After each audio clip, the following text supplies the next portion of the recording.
The Mitchell map is a map made by John Mitchell, which was reprinted several times during the second half of the 18th century. The Mitchell map was used as a primary map source during the Treaty of Paris for defining the boundaries of the newly independent United States. The map remained important for resolving border disputes between the United States and Canada as recently as the 1980s dispute over the Gulf of Maine fisheries. The Mitchell map is the most comprehensive map of eastern North America made during the colonial era. Its size is about 6.5 feet wide by 4.5 feet high. John Mitchell's initiation as a map maker. John Mitchell was not a professional geographer or map maker. Son of a wealthy Virginian family in Lancaster County, on Virginia's northern neck, he had been educated at Edinburgh University, Scotland. This education included the first 2 years of the 3-year medical program. Returning to coastal Virginia, he practiced as a physician and studied the local botany.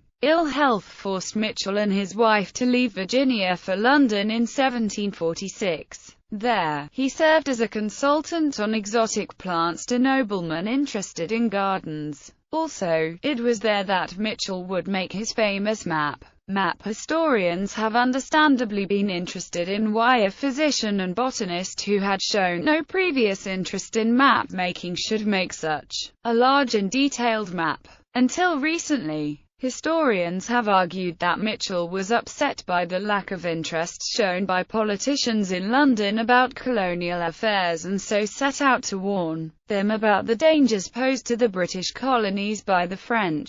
Mitchell did so, on his own initiative, by making a first map of North America in 1750, which he then showed to the politicians he knew through his botanical and gardening activities. The map so impressed George Montague Dunk, 2nd Earl of Halifax, appointed President of the Board of Trade and Plantations in 1748, that Halifax opened up the official archives and solicited new maps from the colonies for Mitchell to make a new and better map. This was the map published in 1755. That is, the motive force for preparations against the French threat is understood to have come from a colonist who sought to take control of the colony's future on behalf of the other colonists. A re-examination of the archival evidence indicates, however, that Mitchell made his first map in 1750 at Halifax's behest. Halifax became president of the Board of Trade directly after the conclusion of the War of the Austrian Succession and its North American component, King George's War. The war had ended in stalemate and a return to the Anglo-French status quo of the 1714 Treaty of Utrecht. In fact, it was a common conviction that it was only a matter of time before another global Anglo-French war would begin, and it was commonly expected that the spark of the new conflict would be the North American colonies. It was then that Halifax latched onto Mitchell as an expert informant on all things colonial. One of his requests, apparently, was for Mitchell to make a new map to show the territorial situation in North America. Certainly, it was only after 1749 that Mitchell's correspondence revealed his new interests in both geography and politics.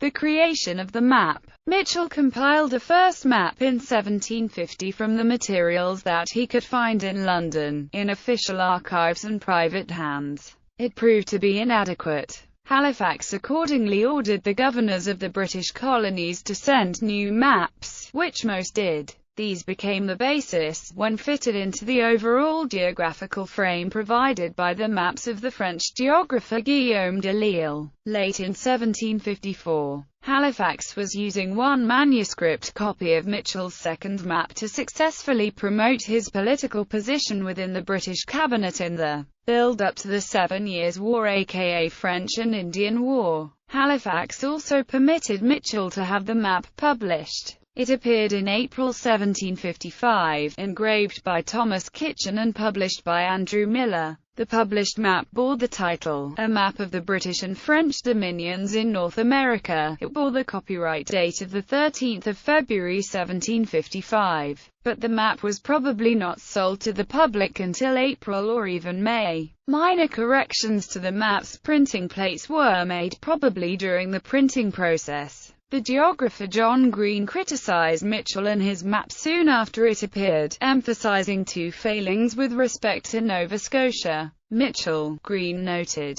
had used neither the astronomical observations for latitude and longitude made by Marquis Joseph Bernard de Chabert in the 1740s nor a 1715 chart of the Nova Scotia coast. In response, Mitchell released a new version of his map, now with two large blocks of text that described all of his data sources. The new version of the map also adjusted the coastline in line with Chabert's work but rejected the 1715 chart as deeply flawed. This version of the map, which Mitchell referred to as the second edition, is commonly thought to have appeared sometime in 1757. But advertisements in the Public Advertiser and Gazetteer and London Daily Advertiser on 23 April 1756 clearly indicate that this new map appeared. At that time, the map continued to be corrected and some boundaries updated, even after Mitchell's death in 1768, as detailed in Edney. The map. Mitchell's map was printed in 8 sheets. When assembled, it measures 136 centimeters by 195 centimeters. The initial impressions, printed in 1755, have a consistent coloring outlining British colonial claims. Mitchell extended the southern colonies across the entire continent, even over established Spanish territory west of the Mississippi. Mitchell divided up the Iroquois territories between Virginia and New York, leaving only a much reduced territory to the French.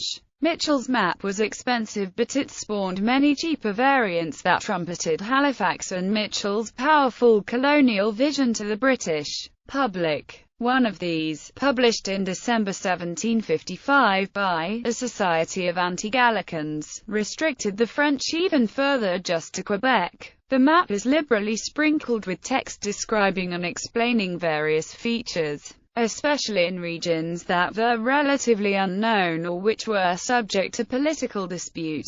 Many notes describe the natural resources and potential for settlement of frontier regions. Others describe Indian tribes. Many Indian settlements are shown, along with important Indian trails. Since Mitchell's main objective was to show the French threat to the British colonies, there is a very strong pro-British bias in the map, especially with regard to the Iroquois. The map makes clear that the Iroquois were not just allies of Britain, but subjects, and that all Iroquois land was therefore British territory. Huge parts of the continent are noted as being British due to Iroquois conquest of one tribe or another. French activity within the Iroquois claimed lands are noted, explicitly or implicitly, as illegal. In cases where the imperial claims of Britain and France were questionable, Mitchell always takes the British side. Thus many of his notes and boundaries seem like political propaganda today. Some of the claims seem to be outright falsehoods.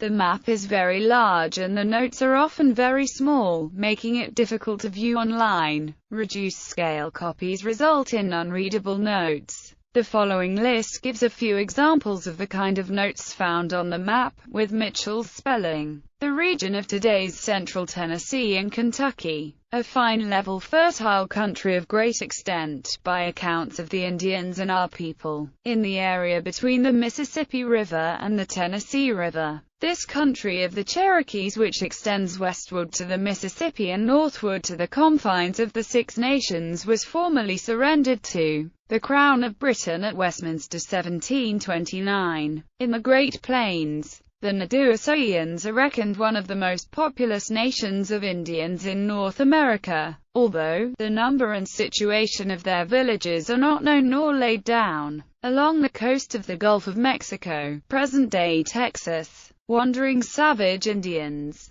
Southwest of Hudson Bay, the long and barbarous names lately given to some of these northern parts of Canada and the lakes we have not inserted, as they are of no use. and uncertain authority. North of Lake Huron, Messsesagues, subdued by the Iroquois, now united with them, making the eighth nation in that league. Missouri River. Missouri River is reckoned to run westward to the mountains of New Mexico, as far as the Ohio does eastward, present-day Iowa. Extensive meadows full of buffaloes. Sandusky, Ohio. Sandusky, Canahoga, the seat of war, the mart of trade, and chief hunting grounds of the Six Nations, on the lakes on the Ohio. Central Pennsylvania, north of present-day Harrisburg. St. Anthony's Wilderness. Illinois region. The Antient eras were extirpated by the Iroquois upwards of 100 years ago, ever since which time they have been in possession of L. Erie, along Illinois River and overland to the south end of Lake Michigan. Western bounds of the Six Nations sold and surrendered to Great Britain. Illinois region. The Six Nations have extended their territories to the River Illinois, ever since the year 1672, when they subdued, and were incorporated with,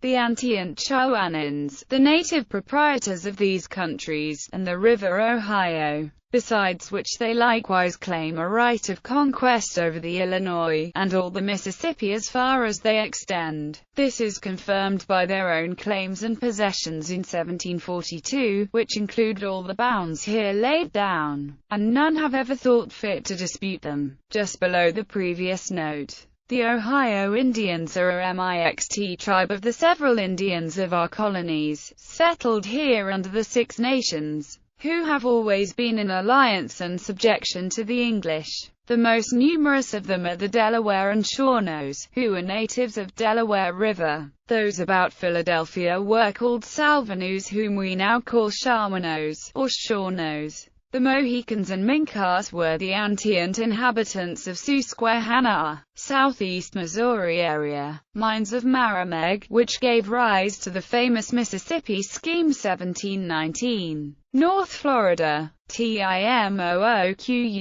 destroyed by the Carolinians in 1706. South Georgia, country of the Appalachians, conquered and surrendered to the Carolinians. After two memorable victories obtained over them and the Spaniards in 1702 and 1703 at the places marked thus, Cross Swords, Alabama area, the English have factories and settlements in all the towns of the Creek Indians of any note, except Albemarle, which was usurped by the French in 1715 but established by the English 28 years before. Yazoo River, river of the Yazoo. The Indians on this river were in alliance with the English, for which they have been destroyed by the French. Many geographic features are labeled with names no longer in use or oddly spelled, including Kanawha and New River together, Gr. Conaway called Wood R, or New R, Kentucky River, Catawba or Catawba, Clinch River, Pellissippi River, Tennessee River, River of the Cherokees, or Hogogi. Upstream another label says River Hogogi or Calamaco.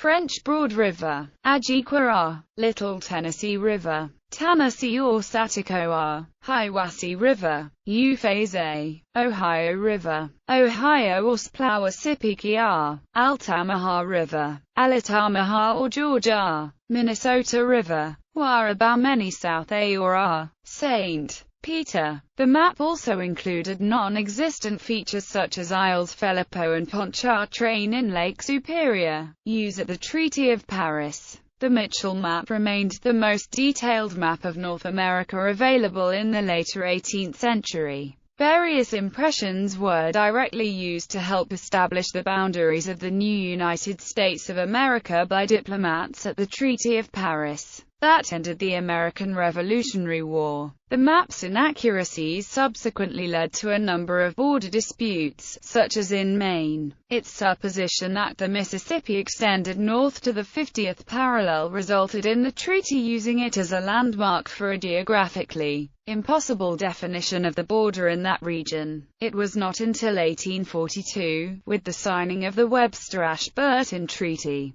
that the U.S.-Canadian border was clearly drawn from Maine to the Oregon Country. This finally ended ambiguities resulting from use of the map to define American territory at the end of the Revolution.